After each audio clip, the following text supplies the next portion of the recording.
Om Aganda Timarandasya Ganajana Shivakaya Chakshur Umilitam Yena Tajma Shri Gurave Namaha.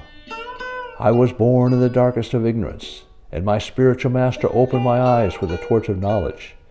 I offer my respectful obeisances unto him.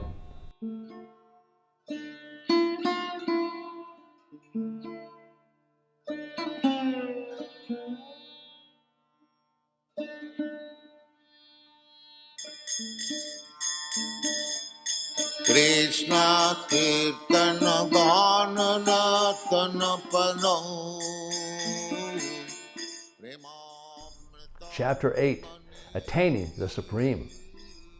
By remembering Lord Krishna in devotion throughout one's life, and especially at the time of death, one can attain his supreme abode beyond the material world. Text 1. Arjuna inquired, O my Lord, O Supreme Person, what is Brahman? What is the Self? What are fruitive activities? What is this material manifestation? And what are the demigods? Please explain this to me. How does this Lord of Sacrifice live in the body? And in which part does he live, O Madhusudana? And how can those engaged in devotional service know you at the time of death? The Supreme Lord said, the indestructible, transcendental living entity is called Brahman, and his eternal nature is called the Self. Action pertaining to the development of these material bodies is called karma, or fruitive activities. Physical nature is known to be endlessly mutable.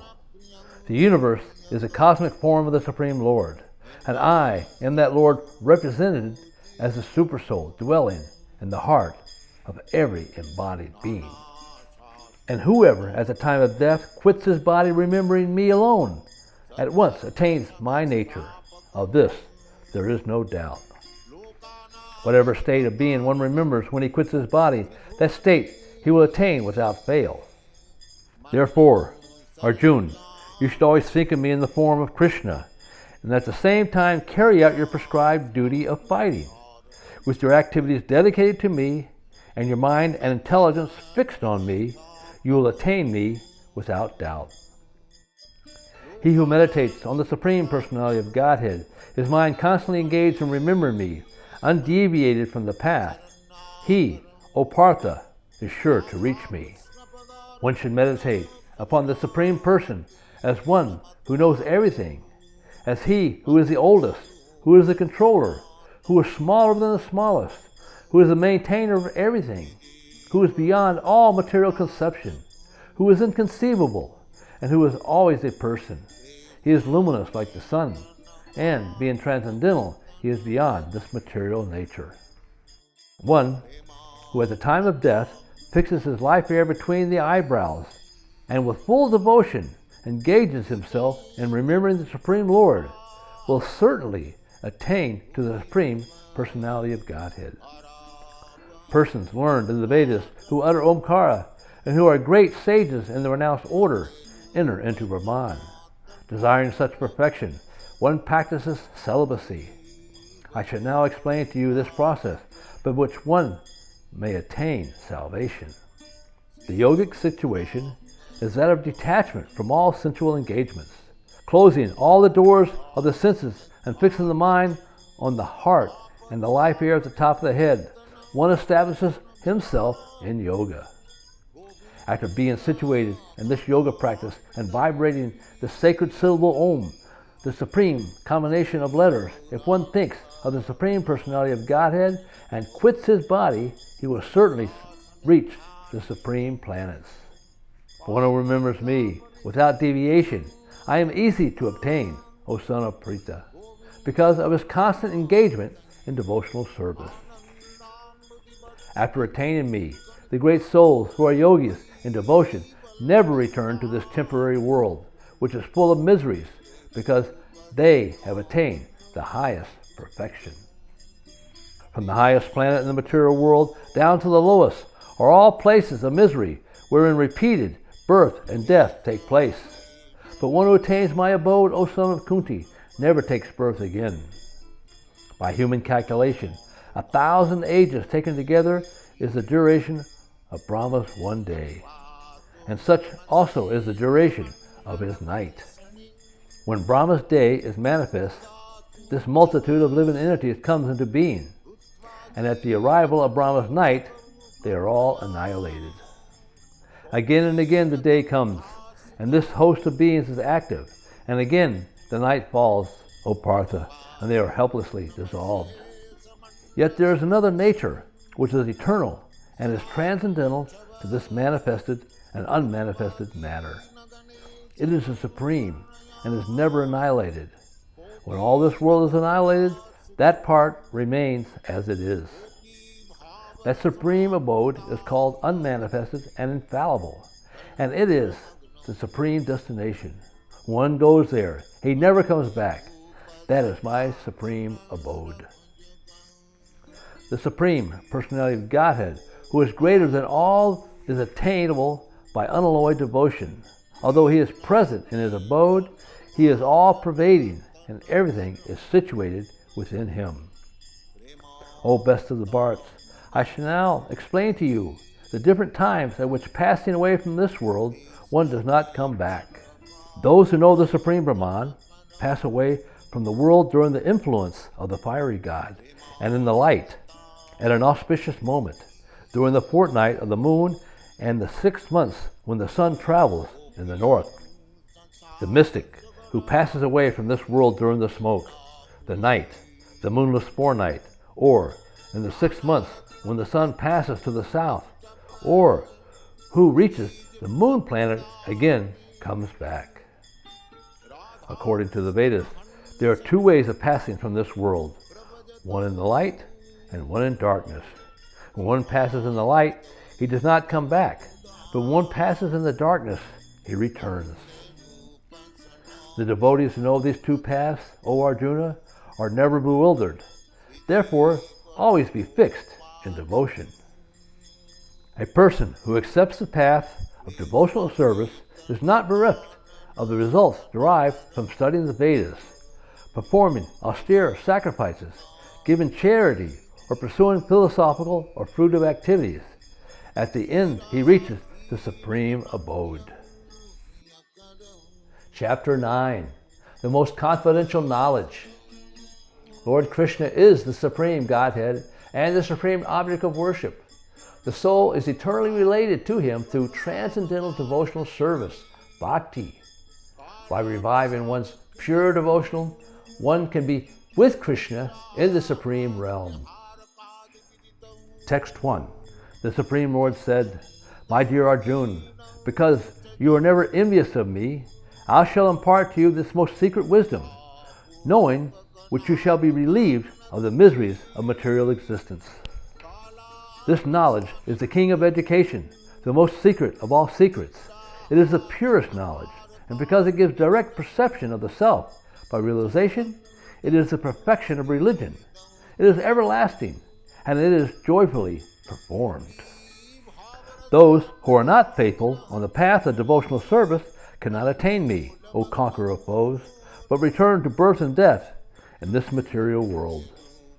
By me, in my unmanifested form, the entire universe is pervaded. All beings are in me, but I am not in them. And yet everything that is created does not rest in me. Behold my mystic opulence. Although I am the maintainer of all living entities, and although I am everywhere, still myself is the very source of creation. As the mighty wind, blowing everywhere, always rests in ethereal space, know that in the same manner all beings rest in me. O son of Kunti, at the end of the millennium, every material manifestation enters into my nature, and at the beginning of another millennium, by my potency, I again create. The whole cosmic order is under me. By my will, it is manifested again and again, and by my will, it is annihilated at the end. O Dhananjaya, all this work cannot bind me. I am never detached, seated as though neutral. This material nature is working under my direction, O son of Kunti, and it is producing all moving and unmoving beings. By its rule, this manifestation is created and annihilated again and again. Fools deride me when I descend in human form. They do not know my transcendental nature and my supreme dominion over all that be. Those who are thus bewildered are attracted to demoniac and atheistic views. In that deluded condition, their hopes for liberation, their fruitive activities, and their culture of knowledge are all defeated. O son of Pritha, those who are not deluded, the great souls are under the protection of the divine nature. They are fully engaged in devotional service because they know me as the Supreme Personality of Godhead, original and inexhaustible. Always chanting my glories, endeavoring with great determination, bowing down before me, these great souls perpetually worship me with devotion. Others who are engaged in the cultivation of knowledge worship the Supreme Lord as one without a second, diverse in many, and in the universal form. But it is I who am the ritual, I the sacrifice, the offering to the ancestors, the healing herb, the transcendental chant. I am the butter and the fire and the offering. I am the father of this universe, the mother, the support, and the grandsire. I am the object of knowledge, the purifier, and the syllable Om. I am also the Rik, the Sama, and the Yajur Vedas. I am the goal, the sustainer, the master, the witness, the abode, the refuge, and the most dear friend. I am the creation and the annihilation, the basis of everything, the resting place, and the eternal seed. O Arjuna, I control heat, the rain, and the drought. I am immortality, and I am also death personified. Both being and non-being are in me. Those who study the Vedas and drink the Soma juice, seeking the heavenly planets, worship me indirectly. They take birth on the planet of Indra, where they enjoy godly delights. When they have thus enjoyed heavenly sense pleasure, they return to this mortal planet again. Thus, through the Vedic principles, they achieve only flickering happiness. But those who worship me with devotion, meditating on my transcendental form, to them I carry what they lack and preserve what they have. Whatever a man may sacrifice to the other gods, O son of Kunti, is really meant for me alone, but it is offered without true understanding. I am the only enjoyer, the only object of sacrifice. Those who do not recognize my true transcendental nature fall down. Those who worship the demigods take birth among the demigods. Those who worship ghosts and spirits will take birth among such beings. Those who worship ancestors go to the ancestors, and those who worship me will live with me. If one offers me with love and devotion a leaf, a flower, fruit, or water, I will accept it. O son of Kunti, all that you do, all that you eat, all that you offer and give away, as well as all austerities that you may perform, should be done as an offering unto me. In this way, you will be freed from all reactions to good and evil deeds. And by this principle of renunciation, you will be liberated and come to me. I envy no one, nor am I partial to anyone. I am equal to all. But whoever renders service unto me in devotion is a friend, is in me, and I am also a friend to him. Even if one commits the most abominable actions, if he is engaged in devotional service, he is considered to be saintly because he is properly situated. He quickly becomes righteous and attains lasting peace, O son of Kunti. Declare boldly that my devotee never perishes. O son of Pritha, those who take shelter in me, though they be of lower birth, women, Vaishyas, as well as Sudras, can approach the supreme destination. How much greater then are the Brahmins, the righteous, the devotees, and the saintly kings who in this temporary miserable world engage in loving service unto me. Engage your mind always in thinking of me. Offer your obeisances and worship me. Being completely absorbed in me, surely you will come to me. Chapter 10.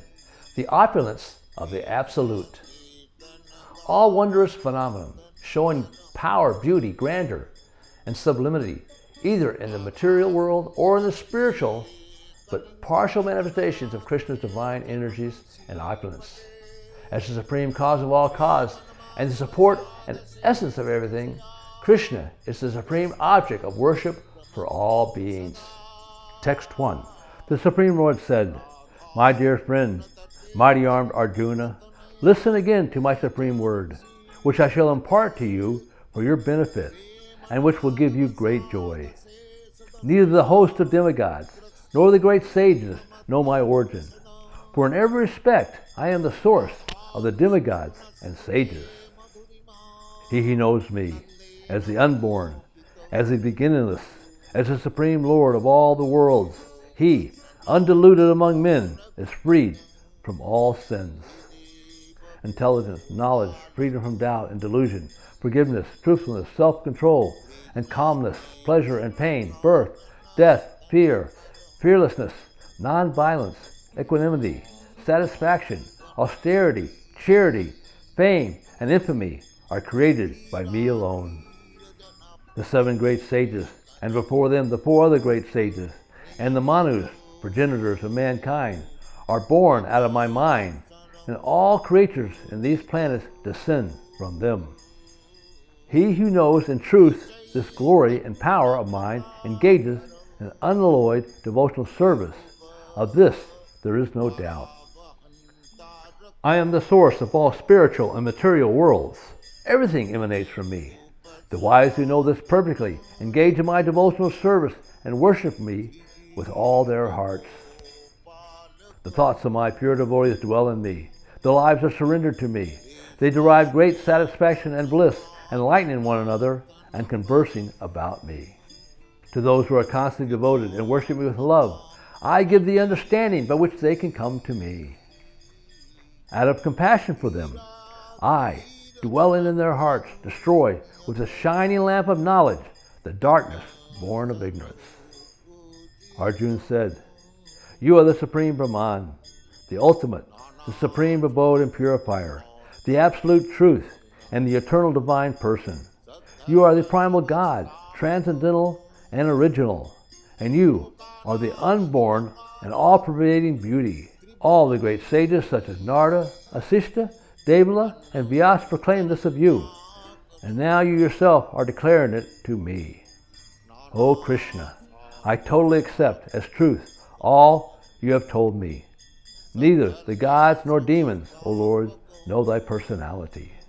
Indeed, you alone know yourself by your own potencies, O origin of all, Lord of all beings, God of gods, O Supreme Person, Lord of the universe. Please tell me in detail of your divine powers by which you pervade all these worlds and abide in them. How should I meditate on you, and in what various forms are you to be contemplated, O blessed Lord? Tell me again in detail, O Janardana, of your mighty potencies and glories, for I never tire of hearing your ambrosial words." The blessed Lord said, "Yes, I will tell you of my splendorous manifestations, but only of those which are prominent, O Arjuna, for my opulence is limitless. I am the Self, O Gudakesh, seated in the hearts of all creatures. I am the beginning, the middle, and the end of all beings. Of the Adityas, I am Vishnu. Of light, I am the radiant sun. Of Marishi, I am the Marats, and among the stars, I am the moon. Of the Vedas, I am the Samaveda. Of the demigods, I am Indra. Of the senses, I am the mind. And of the living beings, I am the living force, knowledge. And of all the Rudras, I am Lord Shiva. Of the Yakshas and Rakshasas, I am the Lord of wealth, Kuvera. And of the Vasus, I am fire, Agni. And of the mountains, I am Meru. Of priests, O Arjuna, know me to be the chief, Brihaspati, the Lord of devotion. Of generals, I am Skanda, the Lord of war. And of the bodies of water, I am the ocean. Of great sages, I am Brigu. Of vibrations, I am the transcendental Om. Of sacrifices, I am the chanting of the holy names. And of the immovable things, I am the Himalayas. Of all trees, I am the banyan tree. And amongst the sages and demigods, I am Narada. Of the singers of the gods, Gandharvas, I am Chivratsa. And among perfected beings, I am the sage Kapila. Of horses, know me to be Uchaispara, who rose out of the ocean, born of the elixir of immortality. Of lordly elements, I am Ayurvata. And among men, I am the monarch. Of weapons, I am the thunderbolt. Among cows, I am the Sarabi, givers of abundant milk. Of procreators, I am Kandarpa, the god of love. And of serpents, I am Vasuki, the chief. Of the celestial Naga snakes, I am Ananta. Of the aquatic deities, I am Varuna. Of departed ancestors, I am Aryama. And among the dispensers of law, I am Yam, the lord of death. Among the Daityas, demons, I am the devoted Prahlad. Among subduers, I am Time. Among the beasts, I am the lion. Among the birds, I am Garuda, the feathered carrier of Vishnu. Of purifiers, I am the wind. Of the wielders of weapons, I am Ram. Of fishes, I am the shark. And of the flowing rivers, I am the Ganges. Of all creations, I am the beginning and the end, and also the middle. Of all sciences, I am the spiritual science of the self. And among the logicians, I am the conclusive truth. Among letters, I am the letter A. And among compounds, I am the dual word. I am also inexhaustible time. And of creators, I am Brahma. I am all, devouring death. And I am the generator of all things yet to be.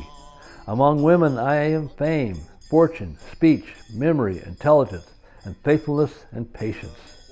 Of hymns, I am the Brihat Sama. And of poetry, I am the Gayatri verse, sung daily by Brahmins. Of months, I am November and December. And of seasons, I am the flower-bearing spring. I am also the gambling of cheats. And of the splendid, I am the splendor.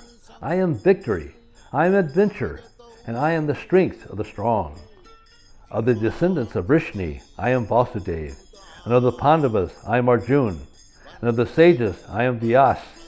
And among great thinkers, I am Usana. Among punishments, I am the rod of chastisement. And of those who seek victory, I am morality. Of secret things, I am silence. And of the wise, I am wisdom. Furthermore, O Arjuna, I am the generating seed of all existences. There is no being, moving or unmoving, that can exist without me. O mighty conqueror of enemies, there is no end to my divine manifestations. What I have spoken to you is but a mere indication of my infinite opulences. Know that all beautiful, glorious, and mighty creations spring from but a spark of my splendor. But what need is there, Arjuna, for all this detailed knowledge? With a single fragment of myself, I pervade and support this entire universe. Chapter 11, the Universal Form. Lord Krishna grants Arjuna divine vision and reveals his spectacular unlimited form as the cosmic universe. Thus he conclusively establishes his divinity. Krishna explains that his own all-attractive human form is the origin form of Godhead. One can perceive this form only by pure devotional service. Text 1. Arjuna said, I have heard your instruction on confidential spiritual matters, which you have so kindly delivered unto me, and my illusion is now dispelled. O lotus-eyed one, I have heard from you in detail about the appearance and disappearance of every living entity as realized through your inexhaustible glories. O greatest of all personalities, O supreme form, though I see here before me your actual position, I yet wish to see how you have entered into this cosmic manifestation. I want to see that form of yours. If you think that I am able to behold your cosmic form, O my Lord, O Master of all mystic power, then kindly show me that universal self. The Blessed Lord said, My dear Arjuna, O son of Prita, behold now my opulences, hundreds of thousands of very divine forms, multicolored like the sea. O best of the Bharats, see here the different manifestations of Adityas, Rudras, and all the demigods, behold the many things which no one has ever seen or heard before. Whatever you wish to see can be seen all at once in this body. This universal form can show you all that you now desire, as well as whatever you may desire in the future. Everything is here completely, but you cannot see me with your present eyes. Therefore, I give you divine eyes by which you can behold my mystic opulence. Sanjaya said, O king, speaking thus, the Supreme, the Lord of all mystic power, the personality of Godhead, displayed his universal form to Arjuna. Arjuna saw in that universal form unlimited mouths and unlimited eyes. It was all wondrous. The form was decorated with divine, dazzling ornaments and arrayed in many garbs. He was garlanded gloriously, and there were many scents smeared over his body. All was magnificent. If hundreds of thousands of suns rose up at once into the sky, they might resemble the effulgence of the Supreme Person in that universal form. At that time, Arjuna could see in the universal form of the Lord the unlimited expansions of the universe situated in one place, although divided into many, many thousands. Then, bewildered and astonished, his hair standing on end, Arjuna began to pray with folded hands, offering obeisances to the Supreme Lord. Arjuna said, My dear Lord Krishna, I see assembled together in your body all the demigods and various other living entities. I see Brahman sitting on the lotus flower, as well as Lord Shiva and many sages and divine serpents. O Lord of the universe, I see in your universal body many, many forms, bellies, mouths, eyes, expanded without limit. There is no end. There is no beginning. There is no middle to all of this. Your form, adorned with various crowns, clubs, and discs, is difficult to see because of its glaring effulgence, which is fiery and immeasurable like the sun. You are the supreme primal objective. You are the best in all the universes. You are inexhaustible, and you are the oldest. You are the maintainer of religion and the eternal personality of Godhead. You are the origin without beginning, middle, or end. You have numberless arms, and the sun and moon are among your great unlimited eyes.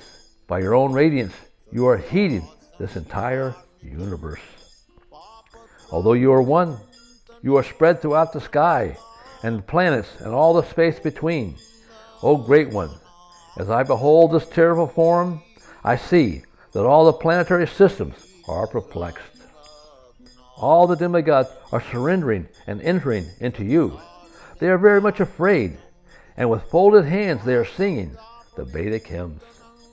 The different manifestations of Lord Shiva, the Adityas, the Vasus, the Sadyas, the Vivas, the two Ashvinis, the Marats, the Forefathers, and the Gandharvas, the Yakshas, Asuras, and all perfected demigods are beholding you in wonder. O mighty armed one, all the planets with their demigods are disturbed at seeing your many faces, eyes, arms, bellies, and legs, and your terrible teeth, and as they are disturbed, so am I. O all-pervading Vishnu, I can no longer maintain equilibrium. Seeing your radiant colors fill the skies and beholding your eyes and mouths, I am afraid. O Lord of Lords, O refuge of the worlds, please be gracious to me. I cannot keep my balance seeing thus your blazing death-like faces and awful teeth. In all directions I am bewildered.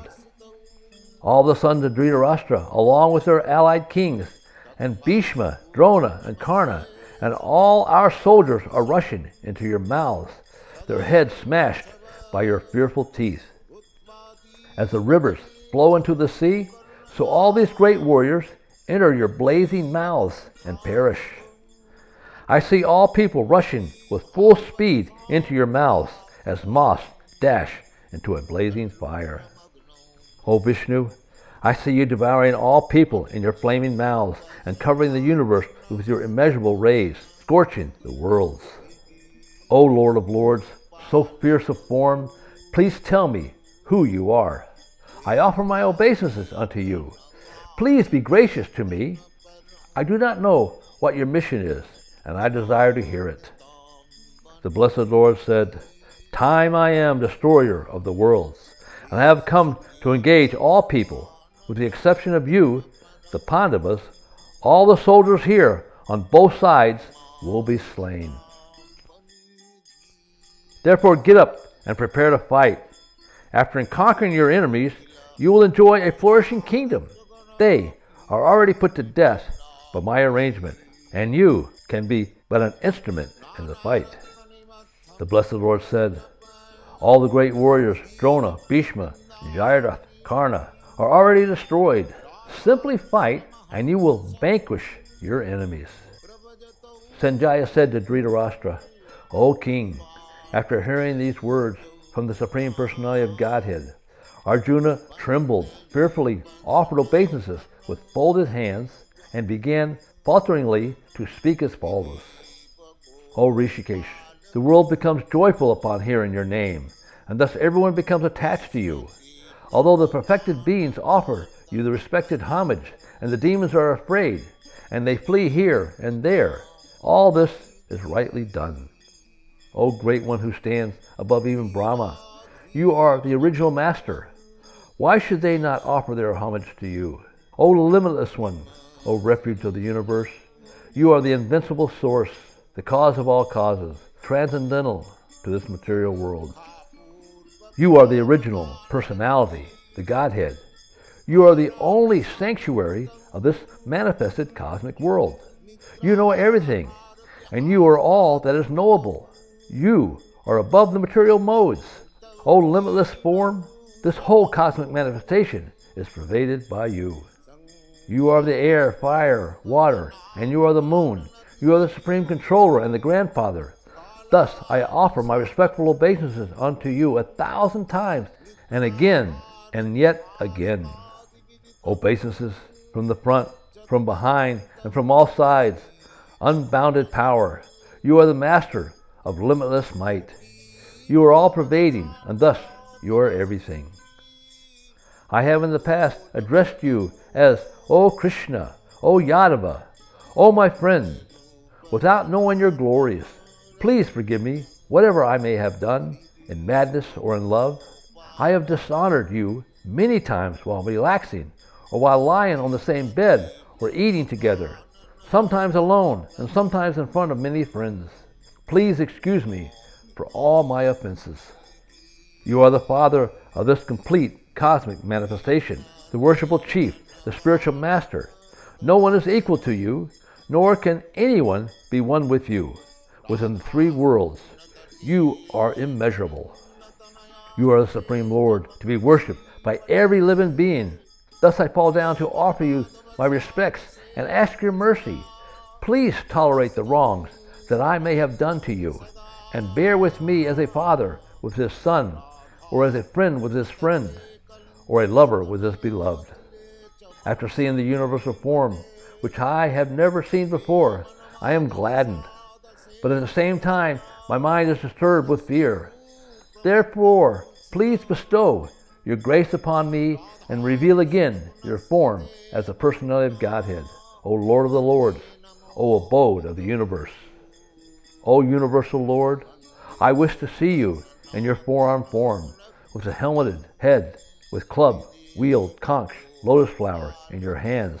I long to see you in that form. The blessed Lord said, My dear Arjuna, happily do I show you this universal form within the material world by my internal potency. No one before you has seen this unlimited and glaring effulgent form. O best of the Kuru warriors, no one before you has ever seen this universal form of mine. For neither by studying the Vedas, nor by performing sacrifices, nor by charities or similar activities can this form be seen. Only you have seen this. Your mind has been perturbed upon seeing this horrible feature of mine. Now let it be finished. My devotee, be free from all disturbances. With a peaceful mind, you can now see the form you desire. Sanjaya said to Dhritarashtra, the Supreme Personality of Godhead Krishna, while speaking thus to Arjuna, displayed his real four-armed form, and at last he showed him his two-armed form, thus encouraging the fearful Arjuna. When Arjuna thus saw Krishna in his original form, he said, "Seeing this human-like form, so very beautiful, my mind is now pacified, and I am restored to my original nature."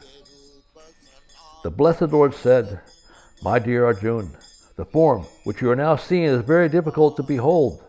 Even the demigods are ever seeking the opportunity to see this form which is so dear.